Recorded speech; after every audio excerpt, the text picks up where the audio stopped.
Assalamualaikum warahmatullahi wabarakatuh. Kami dari kelas J4 CEEE 1113C akan membentangkan elemen saintifik dalam adab iaitu makan menurut sunnah.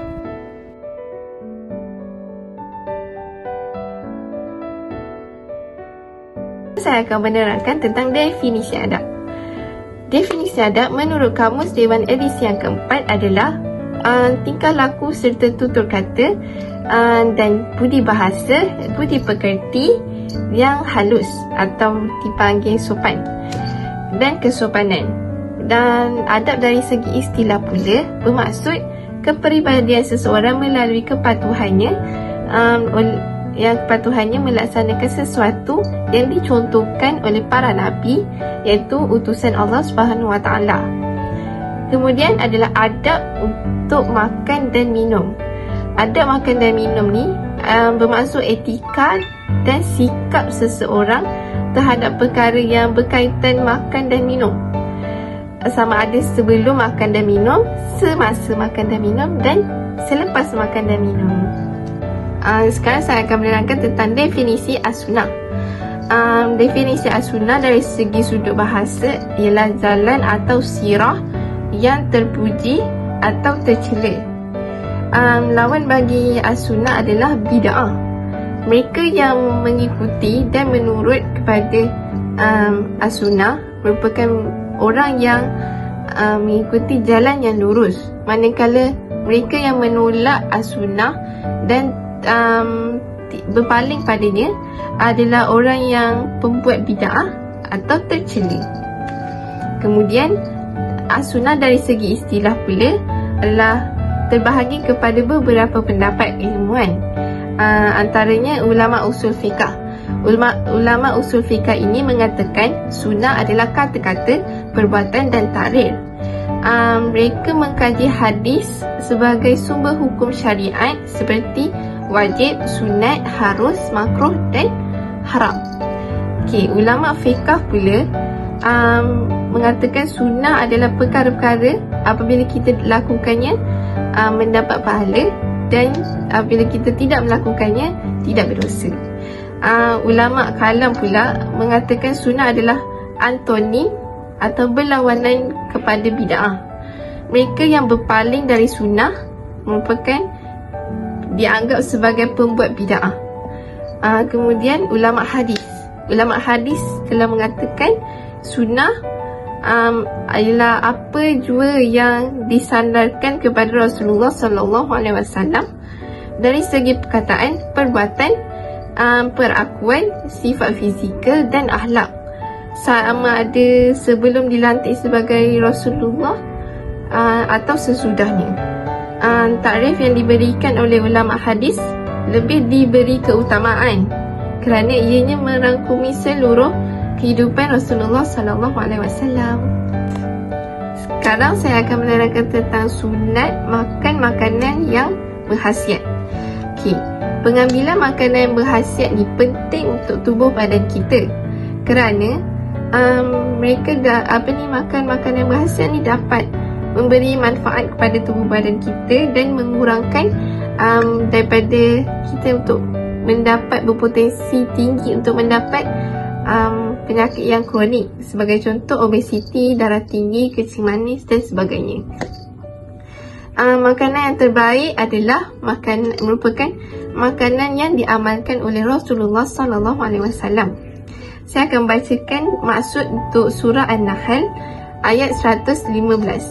Sesungguhnya Allah hanya mengharamkan kepada kamu memakan bangkai dan darah dan daging babi dan binatang yang disembelih tidak kerana Allah Subhanahu Wa Taala, maka sesiapa terpaksa memakannya kerana darurat sedang ia tidak menginginkannya dan tidak melampaui batas pada kadar yang benda yang dimakan itu, maka tidaklah ia berdosa. Sesungguhnya Allah Maha Pengampun lagi Maha Mengasihani. Sekarang saya akan menerangkan tentang contoh makanan yang berkhasiat dalam aspek saintifik. Kita akan ambil 4 makanan, iaitu madu lebah asli, kurma, susu kambing dan air zam-zam.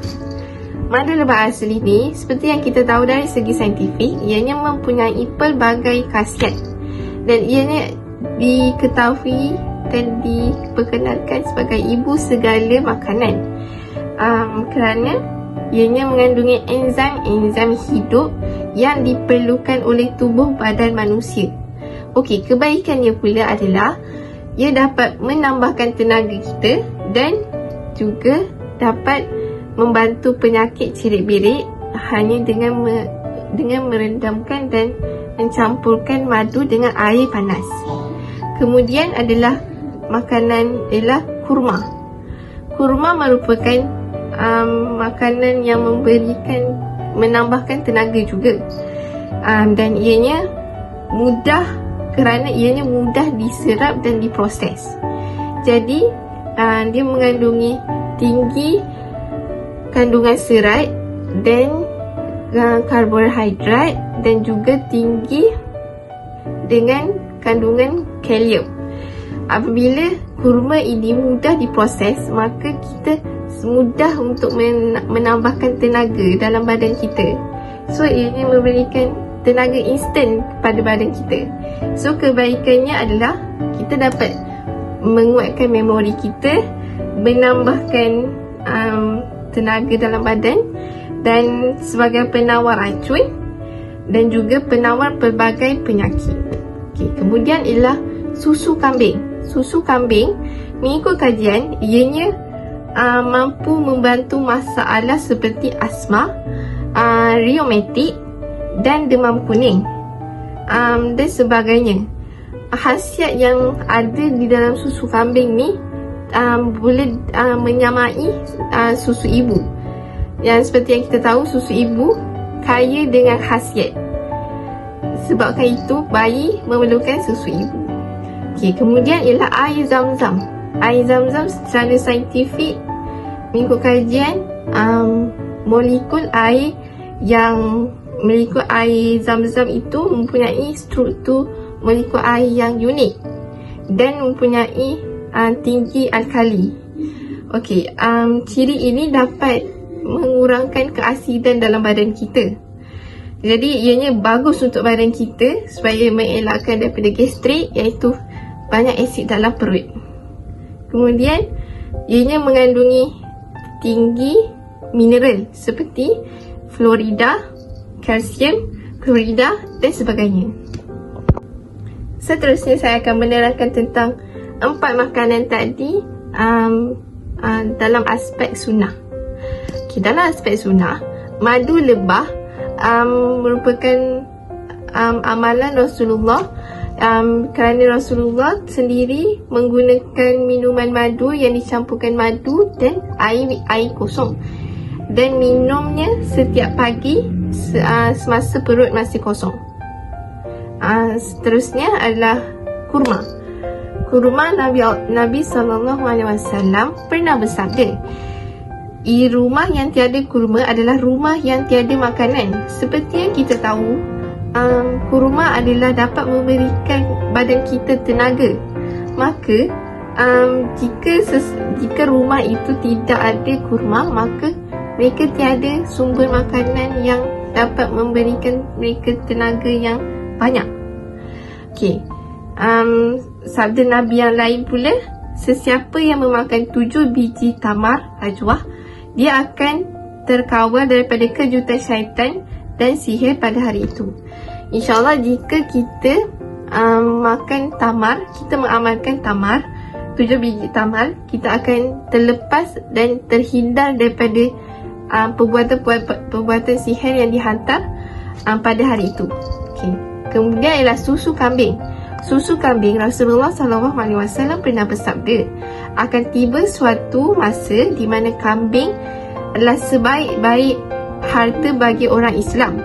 Orang Islam akan memeliharanya di puncak-puncak bukit dan di lembah-lembah, hidup terpencil dari masyarakat demi memelihara agama daripada ditimpa bencana. Seterusnya ialah air zam-zam. Air zam-zam, Imam At-Tirmizi menerangkan bahawa air zam-zam yang diminum akan memberi manfaat kepada seseorang mengikut hajat baik orang tersebut. Seperti yang kita tahu, orang yang baru balik daripada umrah akan memberikan kita air zam-zam. air zam-zam itu jika kita menghajatkan dan niat dengan baik, insyaAllah dia akan memberikan manfaat kepada kita.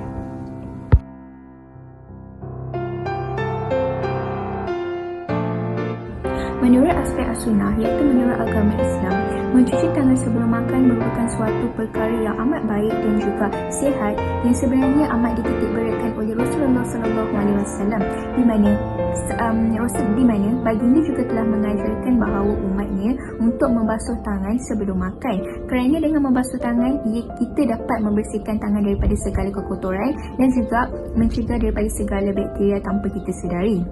Sekaligus dengan mencuci tangan juga kita dapat menghindarkan daripada berlaku sebaran penyebaran penyakit. Tidak dinafikan juga bahawa dengan mencuci tangan sebelum makan, ia merupakan suatu penghormatan terhadap makanan yang kita makan. Terdapat salah satu sabda Rasulullah SAW yang membawa maksud berkat makanan itu adalah sebenarnya dengan beruduk sebelumnya dan juga beruduk selepasnya, iaitu hadis riwayat Abu Dawud. Melalui Imam Al-Nawawi juga telah mengatakan bahawa beruduk pada hadis tersebut adalah membawa maksud dengan mencuci tangan sebelum makan. Melalui aspek saintifik pula, dengan mencuci tangan sebenarnya kita dapat peroleh pelbagai kebaikan. Yang pertama, kita dapat mencegah daripada sebarang penyakit. Hal ini kerana seperti yang kita tahu, mikroorganisma sebenarnya sering tersebar di persekitaran kita. Maka dengan menjalani rutin harian kita dengan sentiasa membasuh tangan, kita dapat mencegah diri kita daripada sebarang penyakit, iaitu yang berpunca daripada kuman, bakteria ataupun sebarang virus. Seterusnya, yang kedua, menyingkirkan virus dan juga bakteria juga merupakan suatu kebaikan apabila kita mencuci tangan. Hal ini kerana mencuci tangan menggunakan sabun sebelum kita memegang makanan akan membantu seseorang itu terhindar daripada sebarang infeksi salur pencernaan yang disebabkan oleh sebarang bakteria dan juga virus. Salah satu contoh bakteria adalah bakteria Salmonella dan juga virus yang boleh menyebabkan seperti penyakit influenza, terutamanya pada zaman kini di mana negara kita ataupun satu dunia telah dilanda wabak COVID-19. Maka dengan mencuci tangan kita dapat mengelakkan daripada kita terkena sekali penyakit COVID-19 tersebut. Yang terakhir, dengan mencuci tangan sebenarnya kita dapat menghentikan daripada penyebaran berlakunya penyakit ataupun kuman. Contohnya, tangan yang kotor sebenarnya boleh mengakibatkan kuman senang membiak dan juga tersebar dengan pantas. Maka seperti yang kita tahu, sifat kuman yang mikroskopik ataupun yang halus adalah sukar untuk kita lihat dengan mata kasar kita. Maka masih lagi terdapat individu yang bersikap acuh tak acuh untuk menjaga kebersihan ataupun membasuh tangan. Oleh itu, pentingnya kita membasuh tangan agar kita dapat mengelakkan daripada sebarang risiko ataupun jangkitan seperti infeksi kulit, jangkitan mata dan juga dapat mencegah daripada penyakit dalaman. Seterusnya, membaca basmalah ataupun membaca doa sebelum makan dan selepas makan. Melalui aspek as-sunnah, salah satu keistimewaan dalam Islam merupakan Islam telah mengajarkan untuk sentiasa berdoa ketika melakukan sesuatu perkara, termasuklah dengan sebelum makan dan juga sebelum makan dan juga selepas makan. Justru itu, Nabi Muhammad SAW telah mengajarkan kepada umatnya tentang adab-adab makanan. Antara salah satu adab makanannya adalah dengan membaca basmalah sebelum makan. Terdapat satu sabda Nabi Muhammad SAW di mana iza akala ahadukum ta'ama falyakul bismillah fa inna siya fi awwalih falyakul bismillahi fi awwalihi wa akhirih, yang membawa maksud sekiranya seseorang itu hendak makan, maka seharusnya seseorang itu membaca bismillah, dan sekiranya dia terlupa menyebut nama Allah sebelum makan, maka seeloknya lah dia menyebut Bismillahi awwalahu wa akhirahu, yang membawa maksud dengan nama Allah pada awal dan akhir, iaitu hadis riwayat Al-Tirmizi. Kita juga seperti yang kita tahu juga, keutamaan membaca doa sebelum makan dan selepas makan adalah sebenarnya membuatkan syaitan itu menjauhi daripada kita dan tidak ikut kita menyantap makanan tersebut, di mana dengan cara itu makanan tersebut sebenarnya akan menjadi lebih berkat dan melakukan sesuatu ibadah dengan baik, dan juga kesihatan kita juga akan terjamin dan terjaga. Yang terakhir, melalui aspek saintifik pula adalah perkara yang boleh dibahaskan dalam tajuk ini adalah apabila kita membaca basmalah sebelum kita makan dan juga sebelum kita makan, kita dapat membantu seseorang itu dengan perasaan rasa syukur ke atas kepada Allah Subhanahu Wa Taala atas nikmat yang diberikan kepada kita, di mana bersyukur ini juga merupakan suatu bentuk pengakuan dan juga penghormatan kepada Allah Subhanahu Wa Taala yang telah memberikan kita rezeki yang kita minta tanpa kita sedari. Oleh itu, membaca basmalah dan juga doa sebelum dan juga sesudah makan sebenarnya dapat membantu seseorang itu mengawal nafsu makan, mencegah daripada makan berlebihan, kerana dengan mencegah perkara tersebut kita dapat menjaga kesihatan kita dan sekaligus dapat mengelakkan daripada sebarang penyakit yang boleh membawa kepada maut. Sekian daripada saya, Nur Alia Tasha binti Ismail. Terima kasih.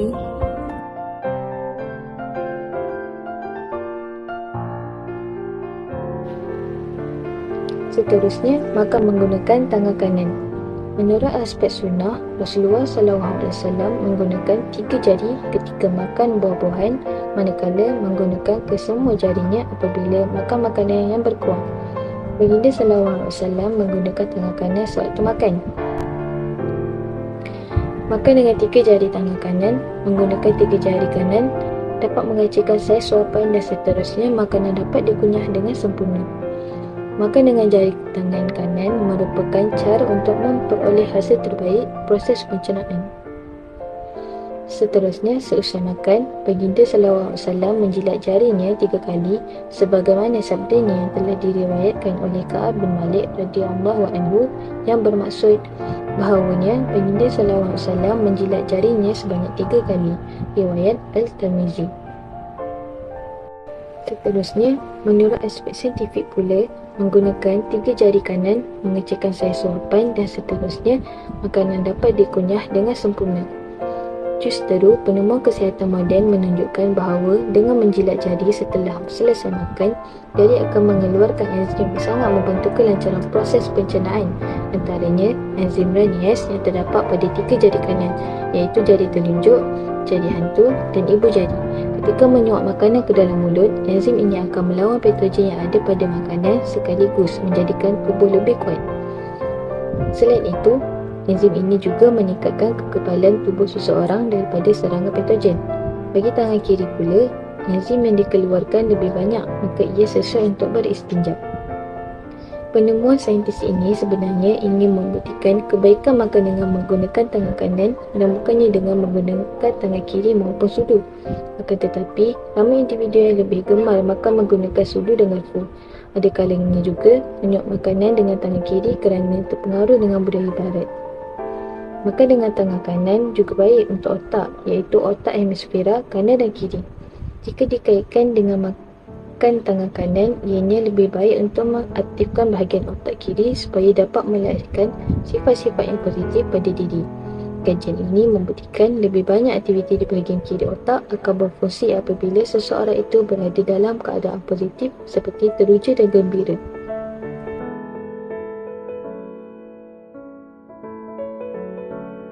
Assalamualaikum warahmatullahi wabarakatuh. Saya ingin mengupaskan tentang tajuk elemen saintifik dalam adab, iaitu makan menurut sunnah. Jadi, kita akan mendalami dengan lebih dalam, iaitu tajuk yang saya bentangkan adalah makan dan minum sambil berdiri. Adakah anda tahu makan dan minum sambil berdiri dari aspek sunnah? Dari aspek sunnah, Rasulullah tidak minum ketika berdiri, perkara yang kita sering dengar dari orang-orang zaman dahulu. Jangan minum ketika berdiri ni, tak elok. Nabi SAW tidak pernah dilihat makan dalam keadaan bersandar. Hadis riwayat Nasa'i dinukil oleh Syaikh Ulumuddin. Seterusnya, adapun duduk bertelekan, berbaring telah dilarang oleh Rasulullah sebagaimana sabdanya, sesungguhnya aku tidak makan secara bertelekan. Dikupas daripada hadis riwayat Al-Bukhari. Adakah anda tahu sebenarnya makan dan minum sambil berdiri ni diperbolehkan jika ada keuzuran, iaitu halangan. Sementara jikalau tiada halangan yang darurat, maka ianya makruh. Dan sebenarnya makan dan minum sambil duduk adalah digalakkan. Telah memahami konsep makan dan minum sambil berdiri dari aspek sunnah, saya akan menerangkan pula makan dan minum sambil berdiri dari aspek saintifik.